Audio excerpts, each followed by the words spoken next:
Every month end రాగానే మనం wait చేసే ఒక్క మెసేజ్, శాలరీ క్రెడిటెడ్. ఈ ఒక్క మెసేజ్ని బేస్ చేసుకుని మన ఈఎంఐ స్కెడ్యూల్ చేసుకుంటాం, ట్రావెల్ స్కెడ్యూల్ చేసుకుంటాం, షాపింగ్ స్కెడ్యూల్ చేసుకుంటాం, రెంట్లు, బిల్ పేమెంట్ స్కెడ్యూల్ చేసుకుంటాం.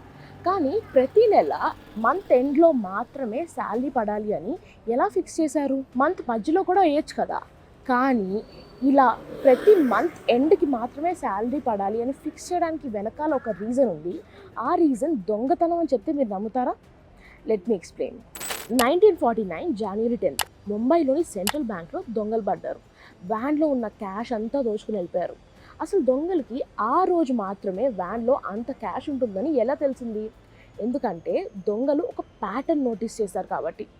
ఆ ప్యాటర్న్ ఏంటి అంటే, అప్పట్లో కంపెనీస్కి ఒక ఫిక్స్డ్ పే డేట్ ఉండేది కాదు. కానీ సెంట్రల్ బ్యాంక్కి ఎదురుగుండా ఉండే టాటా గ్రూప్కి మాత్రం ఒక ఫిక్స్డ్ పే డేట్ ఉండేది. దీన్ని నోటీస్ చేసిన దొంగలు ఆ రోజున దొంగతనం చేద్దామని ఫిక్స్ అయ్యారు.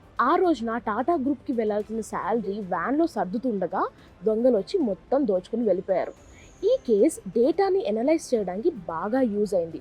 ఒక ఫిక్స్డ్ పే డేట్ ఉండడం వల్ల మనం దొంగల విషయంలో బెటర్ ప్రిపేర్డ్గా ఉండొచ్చు అని కంపెనీస్ అర్థం చేసుకున్నాయి. అలా Tata group fixed pay date పెట్టడం వల్ల జరిగిన ఒక దొంగతనం వల్ల ఇండస్ట్రీకి ఫిక్స్డ్ పే డేట్ అనేది ఒక స్టాండర్డ్ కింద మారిపోయింది. అలా మనందరికీ ఫిక్స్డ్ పే డేట్స్ వచ్చినాయి.